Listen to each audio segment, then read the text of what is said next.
أشهد أن لا إله إلا الله وحده لا شريك له وأشهد أن محمدا عبده ورسوله أما بعد فأعوذ بالله من الشيطان الرجيم بسم الله الرحمن الرحيم الحمد لله رب العالمين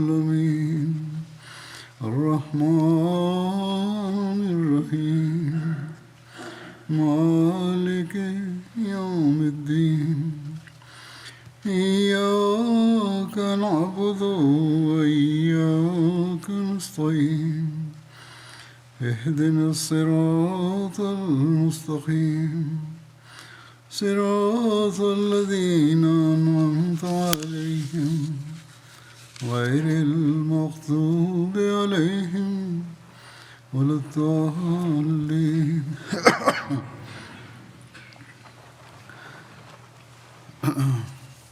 غزوہ ہمراہ الاسد کا سبب اور اس کا پس منظر گزشتہ خطبے میں بیان ہوا تھا۔ بہرحال جب دشمن احد کی جنگ کے بعد راستہ سے پلٹ کر دشمن کے احد کی جنگ کے بعد راستہ سے پلٹ کر مدینے پر حملہ کرنے کی سازش کا علم ہوا تو اس پر رسول اللہ صلی اللہ علیہ وسلم نے حضرت ابوبکر اور حضرت عمر کو بلایا اور ان کو اس مدنی صحابی کی بات بتائی۔ ان دونوں نے عرض کیا جنہوں نے اطلاع دی تھی کہ یا رسول اللہ صلی اللہ علیہ وسلم دشمن کی طرف چلیں تاکہ وہ ہمارے بچوں پر حملہ آور نہ ہوں۔ جب رسول اللہ صلی اللہ علیہ وسلم صبح کی نماز سے فارغ ہوئے تو آپ صلی اللہ علیہ وسلم نے لوگوں کو بلوایا اور آپ صلی اللہ علیہ وسلم نے حضرت بلال سے فرمایا کہ وہ اعلان کرے کہ رسول اللہ تمہیں حکم دے رہے ہیں کہ دشمن کے لیے نکلو، اور ہمارے ساتھ وہی نکلے جو گزشتہ روز لڑائی میں شامل تھا، یعنی احد کی لڑائی میں شامل تھے جو لوگ، وہی صرف ساتھ جائیں گے۔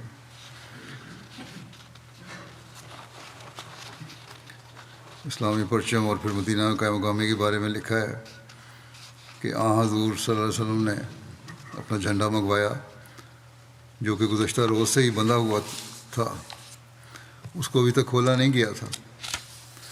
آپ صلی اللہ علیہ وسلم نے یہ جھنڈا حضرت علی کو دے دیا،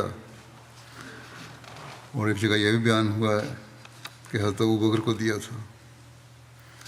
اس موقع پر حضرت ابن ام مکتوم کو حضرت صلی اللہ علیہ وسلم نے مدینے میں اپنا نائب مقرر کیا تھا۔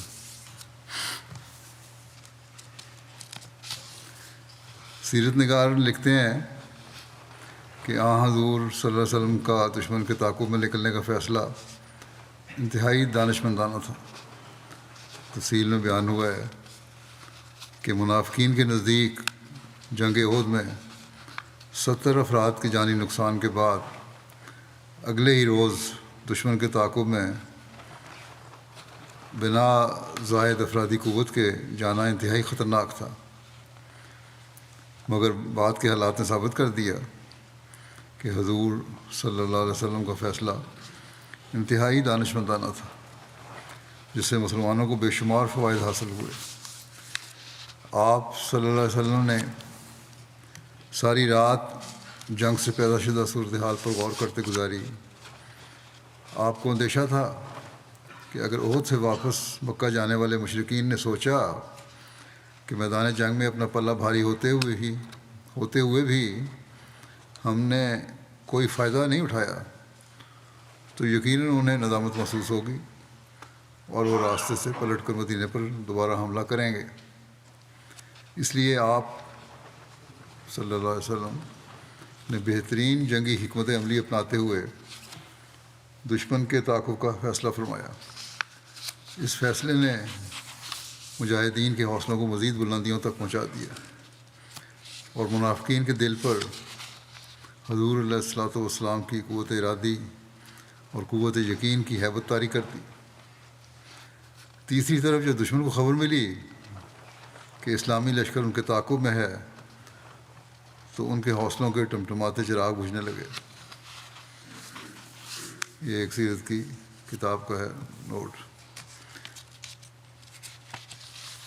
رئیس المنافقین عبداللہ بن ابی نے بھی ساتھ جانے کی اجازت مانگی اور وہ حضرت صلی اللہ علیہ وسلم کے پاس آ کر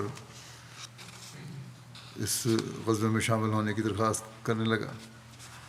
حالانکہ غزوہ احد میں نہ صرف یہ خود واپس گیا بلکہ اپنے ہمراہ 300 ساتھی بھی لے کر پلٹ گیا تھا۔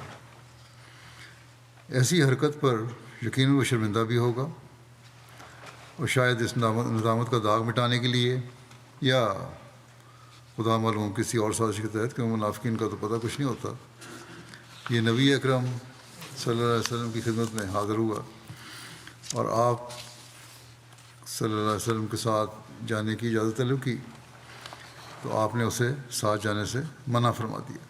انہوں نے کہا نہیں۔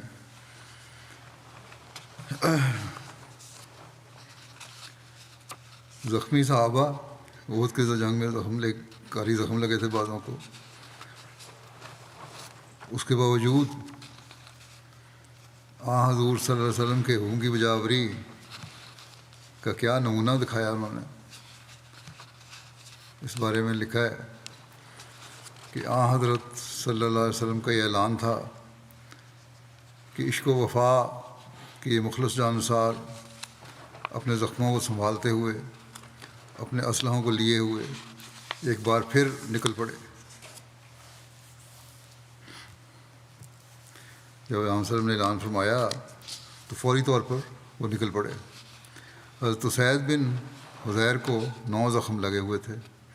انہوں نے بھی دوا لگانے کا ارادہ کیا تھا کہ ان کے کانوں میں یہ آواز پڑی تو اپنے زخموں پر دوائی لگانے کے لیے بھی نہیں رکے اور چل پڑے۔ بنو سلمہ سے 40 زخمی نکلے۔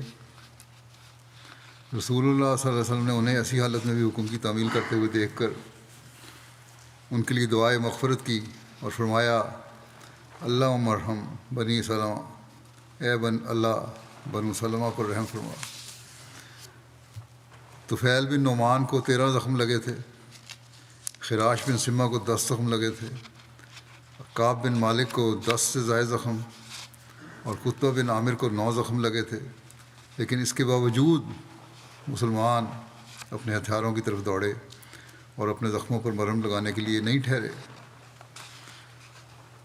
خدا تعالیٰ نے اصحاب رسول صلی اللہ علیہ وسلم کے اسی جذبہ بے مثل کو اپنے کلام میں مرقوم فرما دیا تاکہ رہتی دنیا تک کے لیے ان پر عقیدوں کے بھول نشاور ہوتے رہیں۔ خدا تعالیٰ فرماتا ہے کہ الذین استجابوا للہ والرسول من بعد ما اصابہم القرح للذین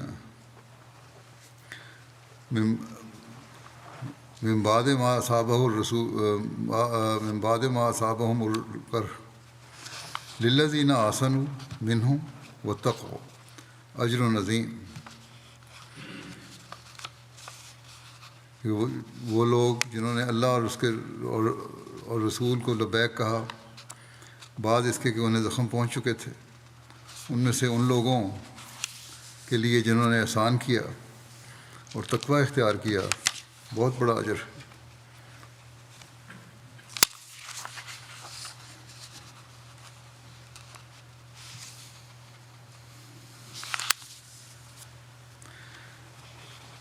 حضرت عائشہ فرمایا کرتی تھیں کہ اس کے ایک مصداق حضرت ابو بکر صدیق رضی اللہ عنہ اور حضرت زبیر بن عوام رضی اللہ عنہ بھی ہیں۔ حضرت جابر بن عبداللہ کو ساتھ جانے کی اجازت کے بارے میں ملتا ہے ذکر کہ حضرت صلی اللہ علیہ وسلم کی طرف سے یہ اعلان کیا گیا تھا کہ اس مہم میں صرف وہی ساتھ جائیں گے جو جنگ احد میں شامل ہوئے تھے، اور اسی پر سختی سے عمل بھی ہوا۔ لیکن ایک خوش بخت مخلص صحابی ایسے تھے کہ جو جنگ احد میں شامل نہیں ہوئے، لیکن اب ان کو ساتھ جانے کی اجازت مرحمت ہوئی تھی، اور وہ حضرت جابر بن عبداللہ تھے۔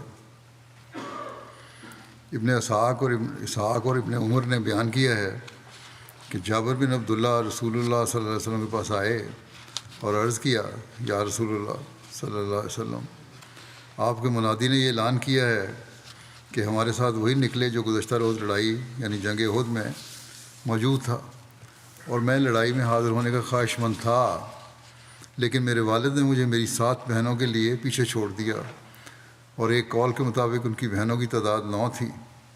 بہرحال کہتے ہیں میرے والد نے کہا کہ اے میرے بیٹے، میرے اور تیرے لیے یہ مناسب نہیں ہے کہ ہم ان عورتوں کو بغیر کسی مرد کے چھوڑ دیں، مجھے ان کا ڈر ہے، یہ کمزور عورتیں ہیں، اور میں رسول اللہ صلی اللہ علیہ وسلم کے ساتھ جہاد میں تجھے خود پر ترجیح نہیں دے سکتا۔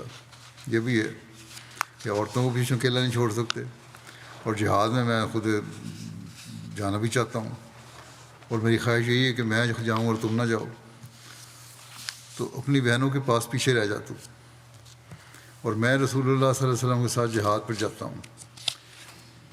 کہتے ہیں کہ اس لیے میں اپنے باپ کے اس حکم کی تعمیل میں کل جہاد میں شامل نہیں ہو سکا، وگرنہ میرا بھی پورا ارادہ تھا۔ چنانچہ حضرت جابر کی عشق اور محبت میں ڈوبی ہوئی یہ بات سن کر حضرت صلی اللہ علیہ وسلم نے ان کو ساتھ جانے کی اجازت مرحمت فرمائی، اور اس پر حضرت جابر رضی اللہ عنہ فخریہ طور پر بیان کیا کرتے تھے کہ میرے علاوہ آپ کے ساتھ کوئی ایسا آدمی نہیں گیا جو گزشتہ روز کے جہاد میں شریک نہ ہوا ہو، اور آپ سے کئی لوگوں نے ساتھ جانے کی اجازت طلب کی تھی جو گزشتہ روز جہاد میں شریک نہیں ہوئے تھے، لیکن آپ نے صلی اللہ علیہ وسلم نے انکار کر دیا۔ آپ صلی اللہ علیہ وسلم اس حالت میں روانہ ہوئے کہ چہرہ مبارک مجروح تھا، پیشانی مبارک زخمی تھی، دندان مبارک ٹوٹا ہوا تھا، نیچے کا ہونٹ، بعض روایت مطابق دونوں ہونٹ اندر کی جانب سے زخمی تھے، دانا کندھا ابن قمیہ کی تلوار کی طرف سے زخمی تھا، اور دونوں گھٹنے بھی زخمی تھے۔ آپ صلی اللہ علیہ وسلم پہلے مسجد میں تشریف لے گئے، وہاں 2 رکعتیں ادا کیں، لوگ جمع ہو چکے تھے۔ پھر حضرت صلی اللہ علیہ وسلم نے اپنا گھوڑا سخت مسجد کے دروازے پر منگوایا۔ اس غزوے میں صرف آپ صلی اللہ علیہ وسلم کے پاس ہی گھوڑا تھا۔ جب رسول اللہ صلی اللہ علیہ وسلم روانہ ہوئے تو آپ صلی اللہ علیہ وسلم نے زرہ اور خوات پہن رکھا تھا، اور آپ صلی اللہ علیہ وسلم کی صرف آنکھیں ہی نظر آ رہی تھیں۔ اسی دوران حضرت صلی اللہ علیہ وسلم کو حضرت طلحہ بن عبید اللہ ملے۔ آپ صلی اللہ علیہ وسلم نے ان سے فرمایا، طلحہ تمہارے ہتھیار کہاں ہیں؟ حضرت طلحہ نے عرض کیا، قریب ہی ہیں۔ یہ کہہ کر وہ جلدی سے گئے اور اپنے ہتھیار اٹھا لائے، حالانکہ اس وقت طلحہ کے صرف سینے پر ہی احد کی جنگ کے 9 زخم تھے، ان کے جسم پر کل ملا کر 70 سے اوپر زخم تھے۔ حضرت طلحہ بیان کرتے ہیں کہ میں اپنے زخموں کی نسبت حضرت صلی اللہ علیہ وسلم کے زخموں کے متعلق زیادہ فکر مند تھا۔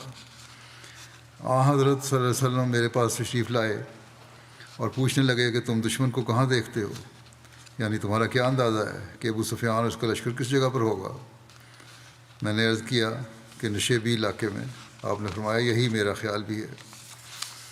پھر آپ صلی اللہ علیہ وسلم نے فرمایا، جہاں تک ان کا یعنی قریش کا تعلق ہے، ان کو ہمارے ساتھ آئندہ کبھی اس طرح کا معاملہ کرنے کا موقع نہیں مل سکتا یہاں تک کہ اللہ تعالیٰ مکے کو ہمارے ہاتھوں سے فتح کر دے گا۔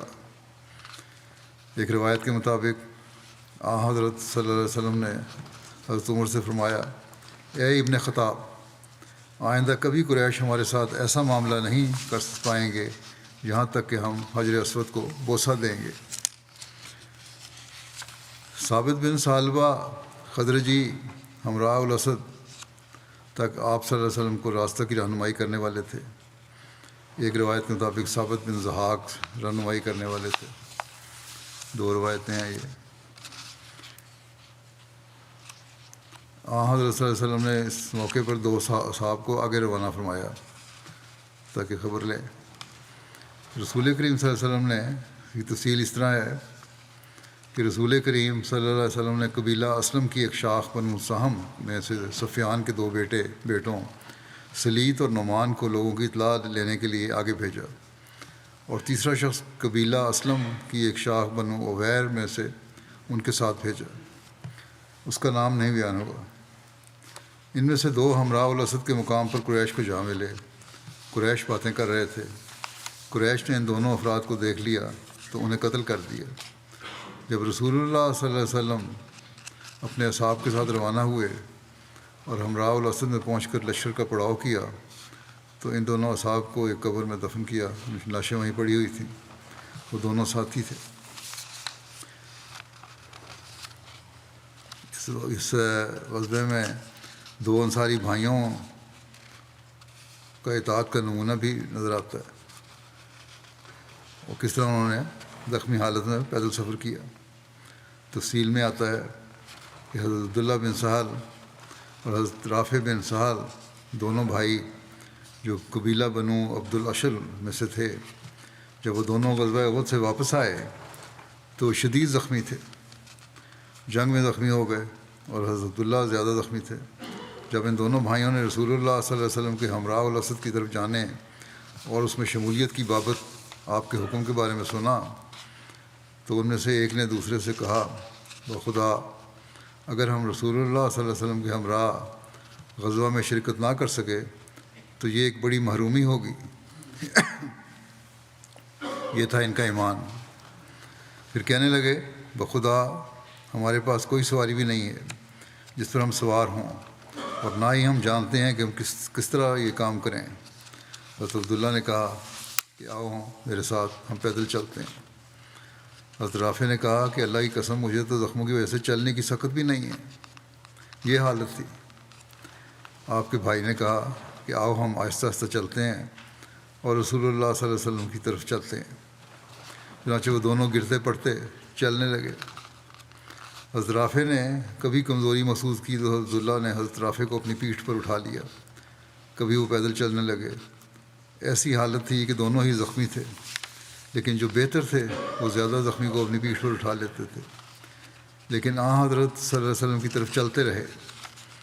کمزوری کی وجہ سے بعض دفعہ ایسی حالت ہوتی تھی کہ وہ حرکت بھی نہیں کر سکتے تھے، یہاں تک کہ عشاء کے وقت وہ دونوں رسول اللہ صلی اللہ علیہ وسلم کی خدمت میں حاضر ہو گئے۔ صحابہ کرام اس وقت آگ جلا رہے تھے، یعنی ڈیرا لگا لیا تھا انہوں نے اس وقت۔ آپ دونوں کو رسول اللہ صلی اللہ علیہ وسلم کی خدمت میں پیش کیا گیا۔ اس رات حضرت صلی اللہ علیہ وسلم کے پیرے پر حضرت عباد بن بشر متعین تھے۔ جب یہ پہنچے تو حضرت صلی اللہ علیہ وسلم نے ان دونوں سے پوچھا کہ کس چیز نے تمہیں روکے رکھا تھا۔ ان دونوں نے اس کا سبب بتایا کہ کیا وجہ ہو گئی، تفصیل بتا دی اپنی۔ اس پر آپ صلی اللہ علیہ وسلم نے ان دونوں کو دعائے خیر دیتے ہوئے فرمایا کہ اگر تم دونوں کو لمبی عمر نصیب ہوئی تو تم دیکھو گے کہ تم لوگوں کو گھوڑے اور خچر اور اونٹ بطور سواریوں کے نصیب ہوں گے۔ ابھی جو تم گرتے پڑتے پیدل آئے ہو، لیکن لمبی زندگی پاؤ گے تو یہ دیکھو گے سب کچھ، یہ سب سواریاں تمہیں میسر آ جائیں گی۔ لیکن ساتھ یہ بھی فرمایا لیکن وہ تمہارے لیے تم دونوں کے اس سفر سے بہتر نہیں ہوں گی جو اس وقت تم کر کے آئے ہو، جو تم نے پیدل گرتے پڑتے کیا ہے۔ یعنی تمہارے سفر کا ثواب تو اتنا ہے کہ جو اس زمانے کی جو بہترین نعمتیں ہیں ان سے بھی زیادہ ہے۔ ان کو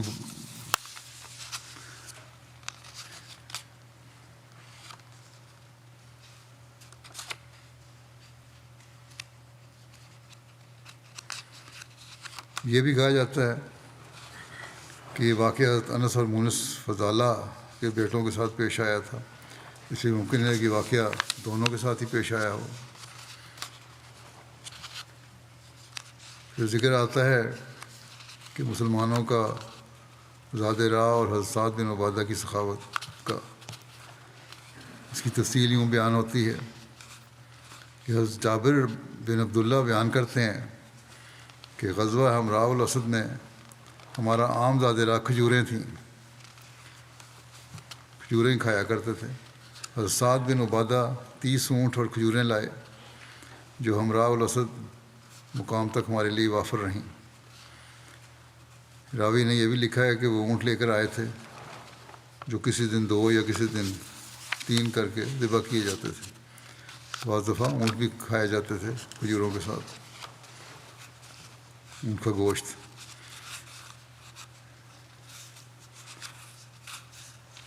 کیا حکمت تھی، کیا اسٹریٹجی تھی آپ کی جنگ کی، اور کس طرح دشمن کو مروب کرنا چاہتے تھے آپ، اس بارے میں تفصیل میں لکھا ہے کہ دشمن کے دل میں رعب ڈالنے اور اسے خوفزدہ کرنے کا ایک طریقہ یہ تھا کہ رات کے وقت کثرت سے آگ کے الاؤ روشن کیے جاتے تاکہ اس سے لشکر کی کثرت ظاہر ہو اور دشمن خائف ہو۔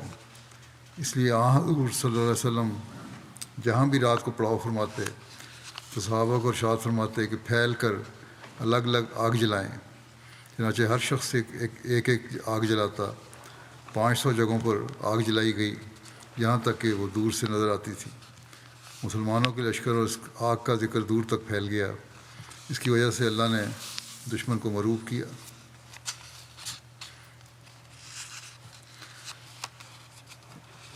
ذکر آتا ہے کہ محبت خزائی کی اس دوران میں حضرت صلی اللہ علیہ وسلم سے ملاقات ہوئی، اور پھر وہ ابو سفیان کے پاس بھی گیا اور پھر قریش کو لشکر اسلام سے اس نے ڈرایا۔ اس کی تفصیل یوں بیان ہوئی ہے کہ معبد بن ابو معبد خزائی حضرت صلی اللہ علیہ وسلم سے ملا۔ یہ ابھی تک مشرک تھا۔ بعض سیرت نگاروں نے اس موقع پر اس کے اسلام قبول کرنے کا بھی ذکر کیا ہے، لیکن اکثر نے یہ کہا ہے کہ اس وقت اسلام قبول نہیں کیا تھا، البتہ بعد میں یہ اسلام لے آئے تھے۔ بنو خزا کے اہل ایمان اور مشرک آپ صلی اللہ علیہ وسلم کے ساتھ اخلاص کا اظہار کرتے تھے، لیکن اس کے جو دوسرے قبیلے کے لوگ تھے ان میں سے بہت سے ایمان لائے ہوئے تھے، اخلاص کا اظہار بھی تھا ان میں۔ ان لوگوں کو آپ صلی اللہ علیہ وسلم کے ساتھ وعدہ تھا کہ وہ آپ صلی اللہ علیہ وسلم سے کچھ نہیں چھپائیں گے۔ محبت نے کہا، اے محمد صلی اللہ علیہ وسلم، آپ کو اور آپ کے صحابہ کرام کو جو تکالیف پہنچی ہیں یہ ہم پر گراں گزرا ہے۔ ہماری تو یہی خواہش ہے کہ اللہ تعالیٰ آپ کا مرتبہ بلند کرے اور آپ کو ہر تکلیف سے محفوظ رکھے۔ اس اظہار ہمدردی پر رسول اللہ صلی اللہ علیہ وسلم نے محبت سے فرمایا کہ ابو سفیان کی حوصلہ شکنی کرو، تم جا رہے ہو آگے سفر میں، اس کو ملو تو اس کو ذرا ڈراؤ۔ کس طرح؟ یہ اپنی حکمت عملی خود بنانی تھی انہوں نے۔ پھر محبت وہاں سے مکے کی طرف روانہ ہو گیا، اور حضور صلی اللہ علیہ وسلم ہمراہ الاسد میں ہی تشریف فرما تھے۔ وہ روحہ کے مقام پر ابو سفیان اور اس کے ساتھیوں سے ملا۔ روحہ مدینہ سے تقریباً 40 میل کی مسافت پر ایک مقام ہے۔ اس وقت لشکر قریش نے رسول اللہ صلی اللہ علیہ وسلم کی طرف واپس کرنے پر اتفاق کر لیا تھا، اور انہوں نے کہا ہم نے ان کے بہترین اور سردار و قائد لوگوں کو قتل کیا ہے۔ حالانکہ ایسی بھی بات نہیں تھی، حضرت حمزہ سمیت چند ایک نام ہو سکتے ہیں، ورنہ نبی کریم صلی اللہ علیہ وسلم سمیت حضرت ابو بکر رضی اللہ عنہ، حضرت عمر رضی اللہ عنہ، حضرت عثمان رضی اللہ عنہ، حضرت علی رضی اللہ عنہ کے ساتھ درجنوں نامور سردار اور قائد خدا کے فضل سے جنگ احد میں محفوظ اور معمول رہے تھے۔ پھر کہنے لگے کہ پھر ہم ان کی بیعت کرنے سے پہلے واپس چل پڑے، اب ہم ان کے باقی لوگوں پر پلٹ کر ہلاک کریں گے، ہم باقی لوگوں پر پلٹ کر انہیں ہلاک کریں گے اور ان سے فارغ ہو جائیں گے۔ جب ابو سفیان نے معبد کو دیکھا تو کہا یہ معبد ہے، اس کے پاس کوئی خبر ہوگی۔ اس نے کہا معبد پیچھے کے حالات کیسے ہیں؟ اس نے کہا ڈرانے کے لیے ابو سفیان کو اس نے کہا کہ میں نے محمد صلی اللہ علیہ وسلم اور آپ کے ساتھیوں کو اس حالت میں چھوڑا ہے کہ وہ اتنا لشکر جرار لے کر تمہارے تعاقب میں نکل آئے ہیں کہ میں نے آج تک اتنا بڑا لشکر نہیں دیکھا۔ اوس اور خزرج کے جو لوگ کل پیچھے رہ گئے تھے وہ بھی ان کے ساتھ آ ملے ہیں۔ اپنے پاس سے اس نے کہانی بھی کچھ بنا دی، اور انہوں نے عہد کیا ہے کہ وہ واپس نہیں جائیں گے یہاں تک کہ تمہیں پا لیں اور تم سے بدلہ لے لیں۔ وہ اپنی قوم کی وجہ سے سخت غصے میں ہیں، اپنے اس فعل پر سخت نادم ہیں کہ پہلے یہ شامل نہیں ہوئے۔ ان میں تمہارے خلاف ایسا غصہ ہے کہ میں نے اتنا شدید غصہ کبھی نہیں دیکھا۔ ابو سفیان نے کہا تیرے لیے ہلاکت ہو، تو کیا کہہ رہا ہے؟ اس نے کہا لگتا ہے کہ تو یہاں سے نہیں چلے گا یہاں تک کہ تو گھوڑوں کی پیشانیاں نہ دیکھ لے۔ ابو سفیان نے، یہ بھی ان کا محاورہ ہے کہ واپسی ہلاکت نہ ہو جائے، بخدا ہم نے تو ان پر غلبہ پا کر ان کو جڑوں سے کھیڑ دینے پر اتفاق کر لیا۔ ابو سفیان کہنے لگا، معبد نے کہا کہ میں پھر تجھے اس فعل سے روکتا ہوں جو ہیبتناک منظر میں نے دیکھا ہے، اس نے مجھے اشعار کہنے پر مجبور کر دیا ہے۔ ابو سفیان نے کہا وہ کون سے اشعار ہیں؟ معبد نے یہ اشعار کہے، قادت و حدہ من الاصوات راحلتی از سعالت ارزو بالجرد الابابیل تردی باسدن کرام لا تنابل عند اللقاء ولا میل معاذی فضلت ادمن اظن الارض معالۃ لم سمع برئیس غیر مقتول فقلت ویل حرب من لقائکم اذ تقتمت البطحاء بالجیل انی نذیر لأہل بسل ظاہیہ لکل ذی اربۃ منہ ومعقول من جیش احمد لا وخش تنابلا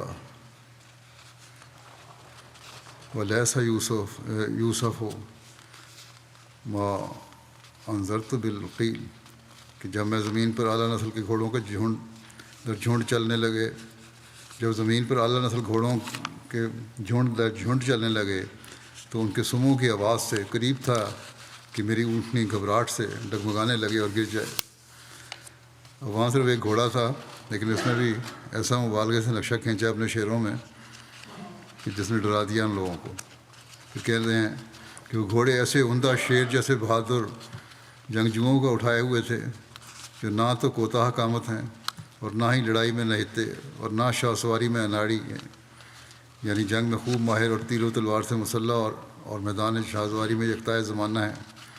اس پر میں خبر دینے کے لیے تیزی سے بھاگا اور مجھے یوں لگ رہا تھا جیسے زمین جھکتی جا رہی ہے ان گھوڑوں کے آگے جن پر وہ عظیم الشان جرنیل بلند تھا جو تنہا نہیں یعنی لاؤ لشکر سمیت بڑھتا چلا رہا ہے۔ اور میں نے اپنے جی میں کہا اے لشکر والو، تم سے جنگ کرنے میں ابن حرب یعنی ابو سفیان کی ہلاکت ہے۔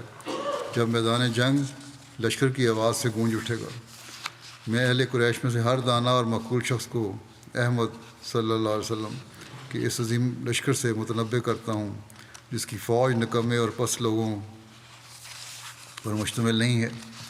اس لشکر کی دہشت کو جس سے میں تمہیں آگاہ کر رہا ہوں الفاظ میں بیان نہیں کیا جا سکتا۔ معبد کی اصحاب شکن گفتگو اور اس کے ان اشعار کے ساتھ صفوان بن امیہ کی گفتگو سے ابو سفیان اور اس کے ساتھیوں کے حوصلے پست ہو گئے اور ان پر گھبراہٹ اور روب طاری ہو گیا، اور ابو سفیان کو عافیت اسی میں نظر آئی کہ وہ جس قدر جلدی ہو سکے اپنے لشکر کو لے کر مکہ واپس پہنچ جائے۔ اس بارے میں ایک نوٹ بھی ہے سچ سل کی طرف سے کہ نبی اکرم صلی اللہ علیہ وسلم کا معبد سے یہ فرمانا کہ ابو سفیان کی حوصلہ شکنی کرو، سیرت کی بعض کتب نے یہ بیان کیا ہے اور بعض نے نہیں بیان کیا۔ کہتے ہیں کہ ایک امکان ہے کہ جنگی حکمت عملی کے طور پر آپ صلی اللہ علیہ وسلم نے معبد سے ایسی بات کی ہو، اور یہ بھی ممکن ہے کہ اور زیادہ قرین قیاس ہے کہ حضرت صلی اللہ علیہ وسلم نے تو اس سے کچھ نہ فرمایا، لیکن وہ چونکہ مسلمانوں سے ہمدردی رکھتا تھا اس لیے اللہ تعالیٰ نے اس کے دل میں یہ ڈالا ہو اور اس نے خود سے ابو سفیان سے ساری بات کی ہو۔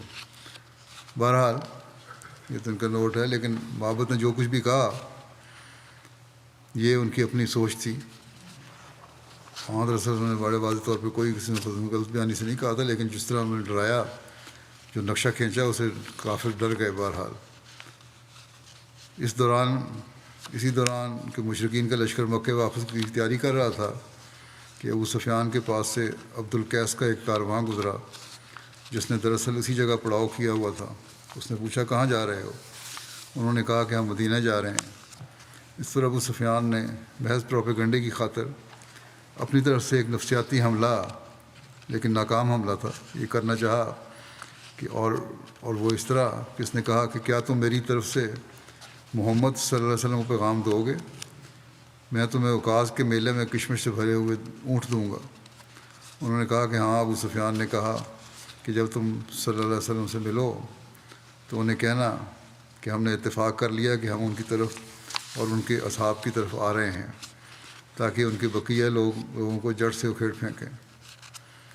ہم آپ لوگوں کے تعاقب میں ہیں۔ اور یہ کہہ کر ابو سفیان مکے کی جانب چل پڑا۔ یہ کارواں آپ صلی اللہ علیہ وسلم سے ہمراہ الاسد کے مقام پر ملا۔ ابو سفیان اور اس کے ساتھیوں نے جو آپ کے متعلق کہا تھا، عبد القیس نے وہ آپ کو بتایا۔ آپ نے سن کر فرمایا، حسبنا اللہ و نعم الوکیل، یعنی ہمارے لیے اللہ کافی ہے اور وہ کیا ہی اچھا کارساز ہے۔ بہرحال ہمراہ الاسد میں کچھ قیام ہوا اور اس کے بعد اسلامی لشکر کی واپسی بھی ہو گئی، کیونکہ وہ کافر تو وہاں سے روانہ ہو گئے تھے۔ اس کی تفصیل میں لکھا ہے کہ معبد خدائی کی بات سن کر ابو سفیان نے مدینہ کی طرف پیش قدمی کرنے کا ارادہ ترک کر دیا اور مکے کی طرف روانہ ہو گیا۔ تو معبد نے ایک شخص کے ذریعے ابو سفیان کی روانگی کی خبر نبی کریم صلی اللہ علیہ وسلم کو بھیج دی۔ حضور صلی اللہ علیہ وسلم نے سوموار، منگل اور بدھ کے روز وہاں قیام فرمایا اور پھر آپ صلی اللہ علیہ وسلم مدینہ واپس تشریف لے گئے۔ اور بلادری نے بیان کیا ہے کہ آپ صلی اللہ علیہ وسلم اس سفر کے لیے مدینہ سے 5 دن باہر رہے۔ ایک روایت میں ہے کہ حضرت صلی اللہ علیہ وسلم جمعے کے دن مدینہ واپس تشریف لائے اور 5 دن مدینہ سے باہر رہے۔ حضرت عبیدہ کہتے ہیں کہ رسول اللہ صلی اللہ علیہ وسلم نے مدینہ کی طرف واپس آنے سے پہلے معاویہ بن مغیرہ کو گرفتار کر رکھا تھا۔ معاویہ بن مغیرہ عبد الملک بن مروان کا نانا تھا۔ معاویہ کے علاوہ ابو عزہ جمحی کو بھی گرفتار کر رکھا تھا۔ معاویہ بن مغیرہ کے بارے میں روایت ہے کہ حضرت زید بن حارثہ اور حضرت عمار بن یاسر نے معاویہ کو ہمراہ الاسد سے واپسی پر قتل کیا۔ اس کی وجہ یہ تھی کہ معاویہ چھپ کر مدینہ میں رہ رہا تھا اور مدینہ کے حالات کی خبر مخالفین کو دیا کرتا تھا۔ جب پکڑا گیا تو حضرت عثمان کی پناہ میں چلا گیا۔ حضرت عثمان نے رسول اللہ صلی اللہ علیہ وسلم سے اس کے لیے امان مانگی۔ حضور صلی اللہ علیہ وسلم نے امان دیتے ہوئے فرمایا کہ یہ 3 روز کے اندر یہاں سے چلا جائے، اگر 3 روز کے بعد دیکھا گیا تو قتل کر دیا جائے گا۔ لیکن یہ 3 روز کے بعد بھی وہیں ٹھہرا رہا اور چھپا رہا۔ تو رسول اللہ صلی اللہ علیہ وسلم نے ان دونوں یعنی حضرت زید بن حارثہ اور حضرت عمار بن یاسر کو فرمایا کہ تم فلاں جگہ اسے چھپا ہوا پاؤ گے۔ چنانچہ ان دونوں نے اسے وہیں پایا اور اسے قتل کر دیا۔ پھر لکھا ہے کہ یہیں ہمراہ الاسد کے مقام پر حضور صلی اللہ علیہ وسلم نے مشرکوں کے شاعر ابو عزہ کو گرفتار کیا تھا۔ یہ وہ ابو عزہ ہے جو غزوہ بدر کے وقت مسلمانوں کے ہاتھ گرفتار ہوا تھا، اور رسول اللہ صلی اللہ علیہ وسلم کو اس نے اپنی غربت اور اپنی بیٹیوں کا واسطہ دے کر دیا کہ میں عیالدار ہوں، میری بیٹیوں کا کوئی سرپرست نہیں، مجھ پر رحم فرمائیں، جس پر آپ صلی اللہ علیہ وسلم نے اس کی بیٹیوں کی وجہ سے اس کو بغیر فدیہ لیے احسان کے طور پر چھوڑ دیا تھا، اور اس سے یہ عہد لیا تھا کہ آئندہ وہ نہ تو آپ صلی اللہ علیہ وسلم کے خلاف جنگ کو آئے گا، نہ آپ صلی اللہ علیہ وسلم کے خلاف لشکر اکٹھا کرے گا، اور نہ آپ صلی اللہ علیہ وسلم کے خلاف کسی کو اکسائے گا۔ مگر اس نے اپنا عہد توڑ دیا اور جنگ احد میں قریش کے ساتھ واپس آیا۔ یہ لوگوں کو جوش دلاتا تھا اور اپنے شعروں کے ذریعے انہیں بھڑکاتا تھا کہ حضرت صلی اللہ علیہ وسلم کے خلاف جنگ کریں۔ حضرت صلی اللہ علیہ وسلم نے دعا فرمائی کہ یہ شخص اس دفعہ بچ کر نہ جانے پائے، چنانچہ یہ پھر گرفتار ہوا۔ ایک قول کے مطابق جنگ احد کے بعد جب مشرکین واپسی میں ہمراہ الاسد کے مقام پر ٹھہرے تو یہ ابو عزہ کو سوتا ہوا چھوڑ گئے۔ یہ دن چڑھے تک غافل پڑا سوتا رہا۔ اس کو گرفتار کرنے والے شخص حضرت عاصم بن ثابت تھے۔ اس غزوے میں یہی تنہا مشرک تھا جو گرفتار ہوا۔ ایک قول ہے کہ اس کو گرفتار کرنے والے حضرت عمیر بن عبداللہ تھے۔ گرفتاری کے بعد ابو عزہ رسول اللہ صلی اللہ علیہ وسلم کے سامنے لایا گیا۔ حضرت صلی اللہ علیہ وسلم کو دیکھ کر اس نے کہا اے محمد صلی اللہ علیہ وسلم مجھے چھوڑ دیجیے، مجھ پر احسان فرمائیے اور میری بیٹیوں کی خاطر مجھے رہا کر دیجیے، میں آپ کے سامنے عہد کرتا ہوں کہ آئندہ کبھی اس قسم کی حرکت نہیں کروں گا۔ آپ نے فرمایا نہیں، خدا کی قسم اب تیرے چہرے کو مکہ دیکھنا نصیب نہ ہوگا۔ ایک روایت میں ہے کہ اب تو اپنی اس داڑھی کے ساتھ حجر اسود کے پاس بیٹھ کر یہ نہیں کہہ سکے گا کہ میں محمد صلی اللہ علیہ وسلم کو دھوکہ دے آیا۔ پھر آپ نے حضرت زید کی طرف متوجہ ہو کر حکم دیا کہ اس کی گردن مار دو۔ ایک روایت ہے کہ یہ حکم آپ نے حضرت عاصم بن ثابت کو دیا تھا، اور پھر آپ نے فرمایا مومن ایک سوراخ سے 2 مرتبہ نہیں ڈسا جا سکتا۔ باقی انشاءاللہ آئندہ بیان ہوگا۔ دعائیں جاری رکھیں دنیا کے حالات کے لیے، اللہ تعالیٰ اور احمدی کو اس ہر قسم کی شر سے محفوظ رکھے۔ اس وقت میں ایک جنازہ بھی پڑھاؤں گا جو مکرم فراز احمد طاہر جو آسٹریلیا میں گزشتہ دنوں شہید ہوئے ان کا ہے۔ اس کے واقعے کے بارے میں لکھا ہے کہ آسٹریلیا کے شہر سڈنی کے ایک مشہور علاقہ بنڈائی کے ایک شاپنگ سینٹر میں ایک آسٹریلین شخص نے انہیں چاقو کے وار کر کے شہید کر دیا۔ انا للہ و انا الیہ راجعون۔ مرحوم شاپنگ سینٹر میں بطور سیکورٹی گارڈ کام کر رہے تھے۔ مرحوم کی عمر 30 برس کی تھی اور غیر شادی شدہ تھے۔ اس حملے میں 12 افراد زخمی ہوئے اور 6 افراد کی وفات ہوئی۔ وفات پانے والے 6 افراد میں سے 5 خواتین تھیں۔ فراز احمد طاہر صاحب مرحوم کا تعلق روا سے تھا۔ 2018 میں پاکستان سے سری لنکا چلے گئے، 4 سال وہاں رہے، پھر گزشتہ سال UNHCR کی وساطت سے آسٹریلیا آئے۔ گزشتہ ماہ مرحوم نے اپنا سیکورٹی لائسنس بنوایا تھا، اور جس دن مرحوم کی وفات ہوئی اس روز شاپنگ سینٹر میں مرحوم کی دن کے وقت پہلی جاب لکھا ہوا ہے، رات کو ڈیوٹی دیتے تھے لیکن دن کے وقت یہ پہلی ڈیوٹی تھی۔ تفصیلات کے مطابق جب مکرم فراز احمد طاہر مرحوم نے لوگوں کو سراسیمگی کی حالت میں ادھر ادھر بھاگتے دیکھا تو حملہ آور کو روکنے کے لیے آگے بڑھے، جس پر حملہ آور نے مرحوم پر وار کیا جس سے وہ جانور نہ ہو سکے۔ اس حملہ میں وفات پانے والے اب پہلے فرد تھے۔ مرحوم کے خاندان میں اہمیت ان کے پردادا مکرم میاں احمد صاحب کی وساطت سے آئی جو ضلع شاہپور کے رہنے والے تھے۔ مرحوم کے دادا مکرم صوفی احمد یار صاحب کو ایک لمبے عرصے سے جماعتی خدمت کی توفیق مل رہی ہے۔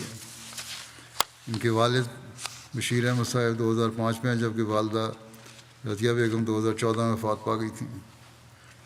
مرحوم کے پسماندگان میں 3 بھائی 2 بہنیں اور دادا صوفی احمد یار صاحب شامل ہیں۔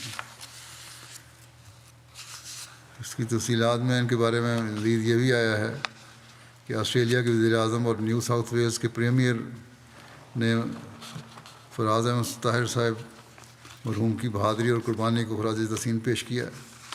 اسی طرح آسٹریلیا میں مقیم پاکستان کے ہائی کمشنر صاحب نے بھی فراز احمد طاہر مرحوم کی بہادری کو خراج تحسین پیش کرتے ہوئے افسوس کا اظہار کیا اور ہر طرح کے تعاون کا یقین دلایا۔ مرحوم اور اس واقعے کے بارے میں میڈیا میں 120 سے زائد نیوز شائع ہوئی اور مزید ہو رہی ہیں۔ آج ان کا وہاں جنازہ تھا، اس پہ بھی وہاں کے پریمیئر پرائم منسٹر وغیرہ آئے ہوئے تھے، انہوں نے دوبارہ ان کو خراج تحسین پیش کیا۔ سوشل میڈیا میں فراز طاہر صاحب مرحوم کی بہادری اور قربانی کو نہایت خوبصورت الفاظ میں بیان کیا جا رہا ہے، اور اکثر لوگ انہیں نیشنل ہیرو کہہ کر پکار رہے ہیں۔ ان کی یہ قربانی ظاہر کرتی ہے کہ وہ پاکستان سے موت کے ڈر سے نہیں آئے تھے، بلکہ جو مذہبی پابندیاں احمدیوں پر لگائی جاتی ہیں ان سے تنگ آ کر ملک چھوڑا تھا، جہاں انہیں اللہ اور اس کے رسول کا نام لینے سے روکا جاتا ہے۔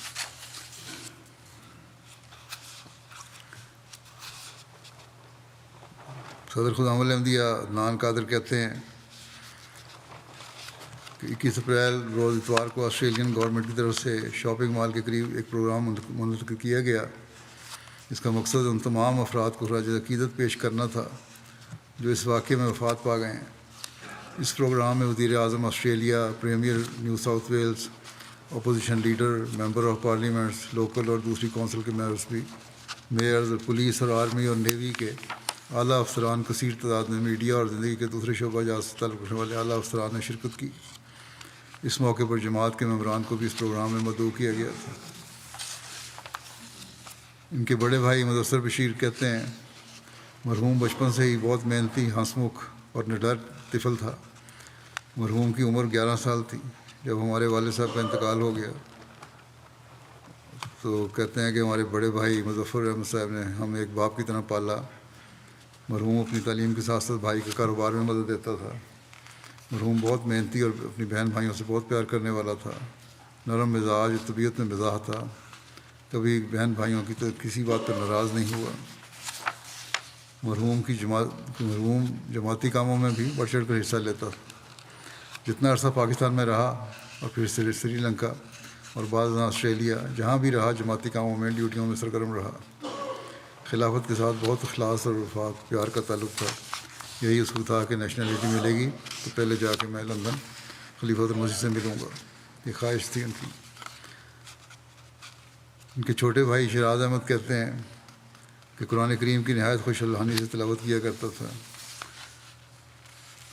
اور نمازوں کی بڑی پابندی تھی۔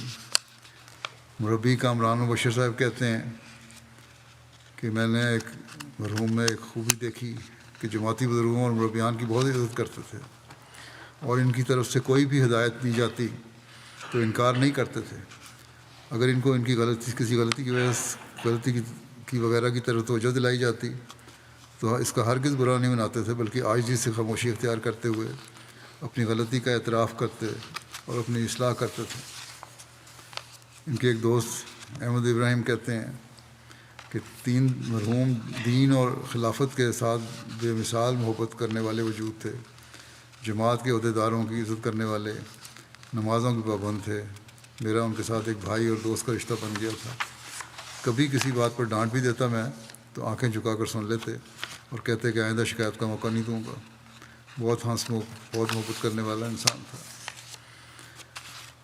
برسبن کے صدر جماعت کہتے ہیں کہ گزشتہ مارچ میں ہفتے کے لیے برسبن آئے اور آنے کی وجہ اپنے دوستوں اور عزیزوں سے ملاقات بتائی اور ساتھ یہ کہا کہ اگر دل میں کوئی ناراضگی ہے یا شکوہ ہے کسی میں کے دل میں تو میں معافی مانگ کر صلح کرنے آیا ہوں۔ بار بار سب سے معافی مانگتے رہے، ایسا لگتا تھا کہ غالباً سب کو خدا حافظ کہنے آئے ہیں۔ ان کے ایک دوست ہیں شجر احمد، کہتے ہیں ایک محنتی، نڈر اور فرض شناس انسان تھے۔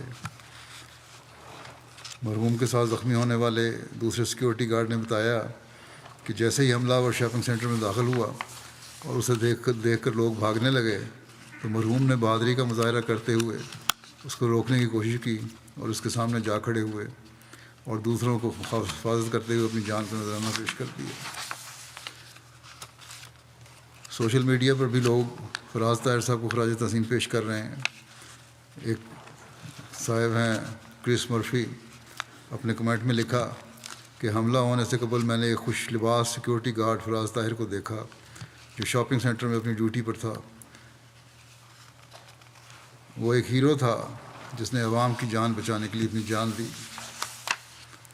ایک خاتون رویکا آئیورز لکھتی ہیں کہ فراز طاہر جو اپنے ملک میں ظلم سے بچنے کے لیے، امن اور ایک بہتر مستقبل کے لیے آسٹریلیا آئے، وہ اپنی کمیونٹی میں نہایت مقبول تھے۔ انہوں نے عوام کو بچاتے ہوئے جان دی۔ میں ان کی فیملی اور کمیونٹی سے افسوس کا اظہار کرتی ہوں۔ یہ ایک نہایت تکلیف دہ حادثہ ہے۔ اس طرح کے بہت سے اور کمنٹ لوگوں نے ڈالے ہوئے ہیں جنہوں نے وہاں دیکھا، شاپنگ مال کے بھی، اور جنہوں نے خبر پڑھی انہوں نے بھی۔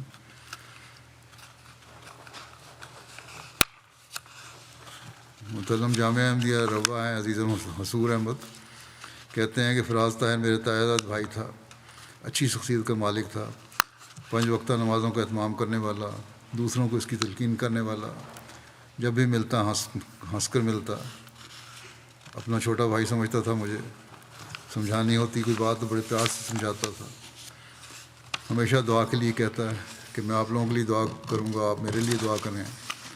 کہتے ہیں آخری دفعہ جس دن اس کی شہادت ہوئی ہے اس کی کال آئی اور اس وقت آسٹریلیا میں صبح کے 4 بجے تھے اس کے بڑے بھائی نے اس سے کہا کہ صبح 4 بجے کا وقت ہے، اب تم نے کام پہ جانا ہے، تم سو جاؤ۔ اس نے کہا کہ میں نے ابھی تہجد ادا کی ہے اور اب سب کے لیے دعا بھی کی ہے، پھر فجر کی نماز پڑھ کر کام پہ نکل جاؤں گا، سونے کا وقت نہیں ہے۔ اس کا صبح کی شفٹ کا یہ پہلا دن تھا، پہلے شام کی شفٹ دیا کرتا تھا۔ لکھتے ہیں کہ ہمارے خاندان کی تیسری شہادت ہے یہ۔ پہلے میرے خالو محمد نواز صاحب رنگی ٹاؤن کراچی میں 11 ستمبر 2012 کو شہید ہوئے۔ پھر ان کے ماموں اعجاز احمد صاحب رنگی ٹاؤن کراچی میں 4 ستمبر 2013 کو شہید ہوئے، اور اب فراز احمد صاحب کی شہادت ہوئی۔ بس جیسا کہ میں نے کہا، پہلے بھی کہا تھا کہ انہوں نے بتا دیا کہ میں موت کے ڈر سے نہیں ملک سے نکلا، بلکہ مذہبی آزادی کے لیے آیا ہوں۔ اللہ تعالیٰ مرحوم کے درجات بلند فرمائے اور سب لوایقین کو بھی صبر اور حوصلہ عطا فرمائے۔